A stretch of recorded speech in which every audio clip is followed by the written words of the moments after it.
भैंस वाली बहू। बहुत समय पहले एक छोटे से गांव धनपुर में एक गरीब परिवार रहता था। उस परिवार में राधा नाम की एक लड़की थी। राधा का परिवार बहुत गरीब था। उनके पास न खेत थे न पैसा। बस एक ही सहारा था, उनकी एक काली भैंस। वही भैंस उनके घर का सब कुछ थी। राधा उस भैंस को सिर्फ जानवर नहीं बल्कि अपने परिवार का हिस्सा मानती थी।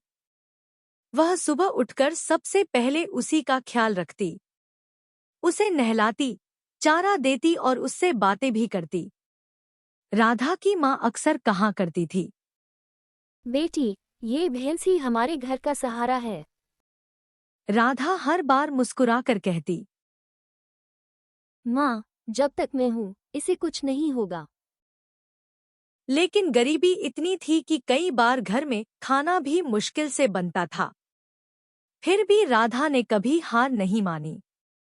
समय बीता और राधा बड़ी हो गई। एक दिन पास के अमीर घर से उसके लिए रिश्ता आया। लड़के का नाम था विकास। घर बहुत बड़ा था, पैसा बहुत था। लेकिन राधा के पिता ने एक शर्त रखी, राधा जहां जाएगी उसकी भैंस भी साथ जाएगी। यह सुनकर सब हैरान रह गए। गांव वाले हंसते हुए, अरे, बहू के साथ भैंस भी जाएगी। शादी के बाद जब राधा ससुराल पहुंची तो उसके साथ भैंस भी आई। सास और ननद को यह बिल्कुल पसंद नहीं आया। ये क्या तमाशा है, बहू के साथ भैंस। लोग हंसेंगे हम पर। राधा चुप रही। वह जानती थी कि समय ही सबको जवाब देगा। शुरू के दिनों में पूरे घर में राधा का मजाक उड़ाया जाता। उसे भैंस वाली बहू कहा जाता। कभी कभी तो उसे भैंस के साथ ही बैठने को कहा जाता।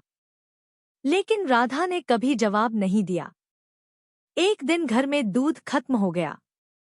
राधा ने अपनी भैंस का दूध निकाला। अरे, ये दूध तो बहुत बढ़िया है। धीरे धीरे घर में रोज उसी भैंस का दूध इस्तेमाल होने लगा। राधा ने सोचा कि अगर दूध इतना अच्छा है तो इसे बेचकर पैसे भी कमाए जा सकते हैं। उसने गांव में दूध बेचना शुरू किया। धीरे धीरे उसकी मेहनत रंग लाने लगी। कुछ ही महीनों में घर की आमदनी बढ़ने लगी। एक दिन अचानक गांव में बीमारी फैल गई। कई लोगों की गाय और भैंसें बीमार पड़ गईं। दूध मिलना बंद हो गया। अब पूरे गांव में दूध की कमी हो गई।